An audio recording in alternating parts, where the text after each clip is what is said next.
اعوذ باللہ من الشیطان الرجیم بسم اللہ الرحمن الرحیم۔ میری محترم ماؤں، پیاری بہنوں اور بیٹیوں، السلام علیکم۔ آج ہم انشاءاللہ تلاوت کریں گے اپنے اگلے سبق کی، جو کہ ہے سورہ انعام کی آیت نمبر 152 اور 153، یعنی کہ آیت نمبر 152 اینڈ 153 انشاءاللہ تلاوت کریں گے ترجمہ کے ساتھ اور تفسیر کے ساتھ۔ تو چلیں شروع کرتے ہیں آج کا سبق، لیکن شروع کرنے سے پہلے بیل کے آئیکن کو پریس کریں اور چینل کو سبسکرائب کریں تاکہ اگلی ویڈیو آپ کو آسانی سے ملتی رہے، اور ہو سکے تو شیئر بھی کریں تاکہ زیادہ سے زیادہ لوگ دیکھیں، آپ کو بھی ثواب ملے اور مجھے بھی۔ تو چلے شروع کرتے ہیں آج کا سبق۔ آیت نمبر 152 جو ہے وہ شروع ہوتی ہے اس پیج سے، یہاں سے۔ تو چلے شروع کرتے ہیں۔ اعوذ باللہ من الشیطان الرجیم بسم اللہ الرحمن الرحیم۔ ولا اور نہیں، تقربو تم جاؤ، مالا مال الیتیمہ یتیم کے مال تک یعنی یتیم کے مال کی طرف، الا مگر یا سوائے، باللتی اس طرح، ہیا ہو، احسن بہتر،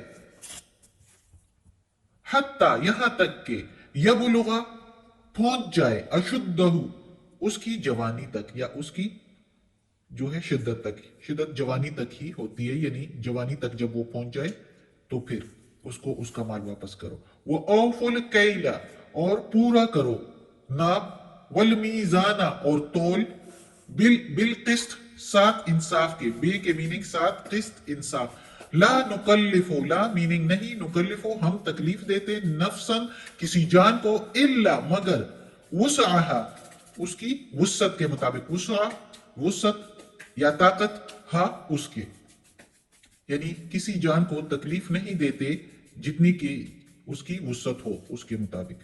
وَإِذَا اور جب، قُلْتُمْ تم کہو، قل کہو، تم کے میننگ تم، اور جب تم کہو، فَعَدِلُوا تو عدل سے، وَلَوْ كَانَ اور اگر ہو، لو کے میننگ اگر، کانا ہو، ذا قربا قرابت والے، قریبی رشتہ دار، وَبِعَهْدِ اللَّهِ اور ساتھ عہد اللہ کے، اوفو پورا کرو، اور اللہ کے ساتھ عہد پورا کرو۔ ذالکم یہ ہے، وصواکم وصیت تم کو یا حکم تم کو، بھی ساتھ اس کے، لعلکم تاکہ تم، تذکرون تم غور کرو، تم نصیحت لو۔ اب اس آیت میں بھی یہ پچھلی آیت کے ساتھ منسلک ہے، جو آیت نمبر 151 ہے، اس کے ساتھ ہی یہ آیت بھی چلتی آ رہی ہے، جس میں اللہ تعالیٰ نے محمد صلی اللہ علیہ وآلہ وسلم سے کہا کہ ان لوگوں سے کہو کہ آؤ میں تم کو بتاؤں، یعنی قل تعالو کہہ دو میرے پیارے نبی، آؤ، اتلو سنا دوں تم کو کیا حرام کیا رب نے اوپر تمہارے رب نے اوپر تمہارے۔ تو وہ جو ہے اس کا کچھ جو ہے حقوق اور فرائض اللہ تعالیٰ نے حلال اور جو حرام ہے وہ ہم نے پچھلے سبق میں پڑھا، اور کچھ آج ہے۔ تو آج کا جو ہے اس میں اللہ تعالیٰ نے مزید یہ بتایا کہ نہ تم قریب جاؤ یتیم کے مال کی طرف، یعنی یتیم کے مال کی طرف دیکھو بھی نہیں۔ اکثر لوگ ہوتے ہیں نا کہ جب کوئی یتیم ہو جائے تو اس کے چھوٹے جب ہوتے ہیں تو اس کے ماں باپ کی جو مال اور دولت وہ اس کے قرابت والے جو ہے اکثر ہضم کر لیتے ہیں، لے لیتے ہیں، اس پر قبضہ کر لیتے ہیں۔ تو اللہ تعالیٰ کہتا ہے کہ نہیں، یہ حرام ہے تم پر، اس کے قریب بھی مت جاؤ، سوائے اس کے کہ جو بہتر ہو۔ یعنی مطلب یہ بہتر کے لیے کیا مطلب ہے اس کا مطلب یہ ہے کہ جس طریقے سے بہتر ہو، یعنی تمہارے دل میں کوئی چوری نہ ہو، اور تمہاری اتنی طاقت نہیں کہ تم اس یتیم کی پرورش اپنے ہی مال سے کرو اور اس کو کھلاؤ پلاؤ، اور ظاہر ہے صرف کھلانا پلانا نہیں ہوتا، ساتھ تو اور بھی کافی پرورش میں چیزیں آتی ہیں، جیسے پڑھانا لکھانا، اس پر بھی کافی خرچے ہوتے ہیں۔ تو وہ اگر تم خود سے نہیں کر سکتے تو نیک نیتی کے ساتھ وہ جو ہے آپ یتیم کے مال سے اس پر خرچ کر سکتے ہو، لیکن نیک نیتی سے اللہ کو دلوں کا حال معلوم ہوتا ہے، اس لیے اس جو بہتر ہے اس کے لیے تو وہ کرو، اور جب وہ بلوغت کو پہنچے، جب وہ جوانی کو پہنچے تو اس کو پھر اس کا مال جو ہے واپس کر دو۔ اور جب واپس بھی کرو، ہم نے پچھلے اسباق میں پڑھا ہے، سورہ آل عمران میں بھی گزرے، سورہ بقرہ میں بھی یتیموں کا ذکر بار بار اللہ نے قرآن میں کیا ہے۔ تو اس میں جب اس کا مال اس کو واپس کرو تو پھر اپنا بھی خیال رکھو کہ اس میں گواہ رکھ کے تو پھر وہ مال اس کو واپس کرو. یہ ہم نے پچھلے اسباق میں پڑھا ہے کہ بغیر گواہی کے نہ دو اس کا مال اس کو, کہ یہ نہ ہو کہ کل کو تم پر کہے کہ تم نے تو مجھے دیا ہی نہیں. ایسے بھی ہو سکتا ہے. اس لیے اللہ تعالیٰ کے ہر حکم میں کوئی نہ کوئی بہتری ہے, ضرور ہی ضرور بہتری ہوتی ہے. اس لیے کہ اگر اس کا مال اس کو واپس دو تو گواہ رکھو درمیان میں اور اس کو ہاتھ دو. اور پھر اللہ تعالیٰ نے اگلا جو پوائنٹ بتایا ہے اور اپنے احکامات بتائے, اپنا حکم بتایا کہ ناپ تول میں کمی نہ کرو, انصاف کے ساتھ ناپ تول دو. اب یہ دیکھو ناپ تول بھی پچھلے قوموں پر بھی اللہ تعالیٰ نے بار بار ان کو بتایا کہ ناپ تول میں جو ہے کمی نہ کرو اور ناپ تول کو جو ہے انصاف سے کرو, کسی کو نقصان نہ پہنچاؤ. پچھلی قوموں کے جیسے حضرت لوط علیہ السلام, شعیب علیہ السلام, عاد کی قوم پر, تو صالح علیہ السلام کی قوم پر, تو یہ ساری جو ہے یہ قوموں پر بھی اللہ تعالیٰ نے ان کو اسپیشل ان کو بھی جو ہے تاکید کی تھی کہ ناپ اور تول میں کمی نہ کرو. اسپیشلی شعیب علیہ السلام کی قوم کو کہا گیا تھا کہ ناپ اور تول میں کمی نہ کرو, وہ زیادہ تر ناپ اور تول میں کمی کرتے تھے. اور اللہ تعالیٰ کہتا ہے کہ میں کسی جان کو اتنی تکلیف نہیں دیتا اس کے وس سے بڑھ کر, یعنی اس کے وسعت سے بڑھ کر, اس کے بس سے بڑھ کر, اس کی طاقت سے بڑھ کر. جتنی اس کی طاقت ہوتی ہے اس کے مطابق جب وہ کوئی برائی کرتا ہے, کوئی جو ہے نافرمانی کرتا ہے, تو اس کی جو تکلیف اس کو دیتا ہوں تو وہ اس کے وسعت سے بڑھ کر نہیں دیتا. اللہ اپنے بندوں پر بہت مہربان ہے. آگے اللہ تعالیٰ کہتا ہے کہ جب بھی کوئی بات کہو تو عدل کے ساتھ کہو. یعنی ادھر بات آ جاتی ہے گواہی کی. گواہی اگر دو تو عدل اور انصاف کے ساتھ دو, کسی کی جانبداری نہ کرو, چاہے وہ رشتہ دار ہی کیوں نہ ہو, قرابت والے ہی کیوں نہ ہو, یعنی بھائی باپ بیٹی بہن ہی کیوں نہ ہو. لیکن گواہی جو ہے وہ اللہ کی رضا سے, اللہ سے آگے تو کوئی بھی نہیں ہے نا.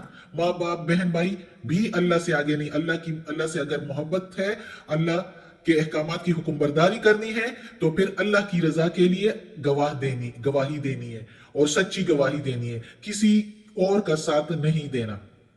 کیونکہ اللہ تعالیٰ کے لیے اپنے سارے بندے برابر ہیں.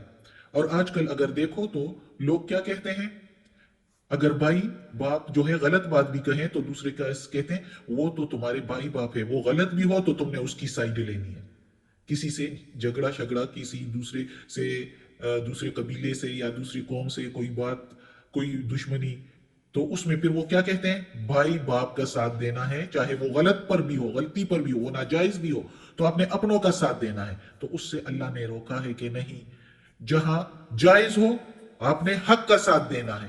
اللہ کی رضا کے لیے جو بات بھی کہو تو عدل سے کہو, انصاف کے ساتھ کہو, چاہے وہ رشتہ دار ہی کیوں نہ ہو. یعنی اگر گناہ رشتہ داروں نے کی ہے تو رشتہ داروں کے خلاف گواہی دینی ہے, لیکن سچی گواہی دینی ہے. اور اللہ کا عہد پورا کرو. یہ بھی جب ہم کلمہ پڑھ لیتے ہیں لا الہ الا اللہ, اللہ کے سوا کوئی معبود نہیں, تو پھر اللہ کے ساتھ کسی اور کو شریک ٹھہرانا وعدے کی, عہد کی خلاف ورزی ہو گئی. محمد الرسول اللہ, محمد اللہ کا رسول ہے. تو اگر ہم اللہ کے عہد کو پورا کرنا چاہتے ہیں تو اللہ کے سارے احکامات کو پورے کرنے ہیں. یہی ہو گیا نا, جب اللہ کو ایک ماننا ہے, اللہ کو معبود ماننا ہے, تو اللہ کے سارے احکامات کو پورا کرنا عہد میں آ جاتا ہے. اللہ تعالیٰ نے سورہ اعراف جو آگے آئے گا اس کی آیت نمبر 172 میں بھی کہا ہے کہ میں نے بنی آدم کے پیٹوں سے ان کی اولاد کو نکالا اور ان سے عہد لیا, ان سے اقرار لیا, عہد لیا کہ کیا میں رب نہیں ہوں تمہارا. تو سب نے اقرار کیا کہ ہاں ہم گواہی دیتے ہیں, ہاں ہم گواہی دیتے ہیں, سب نے کہا. تو پھر کیسے, اگر اللہ کے احکامات پورا نہیں کریں گے تو عہد ہی پورا نہیں ہوگا. تو اس لیے اللہ تعالیٰ کہتا ہے کہ اللہ کے عہد کو پورا کرو.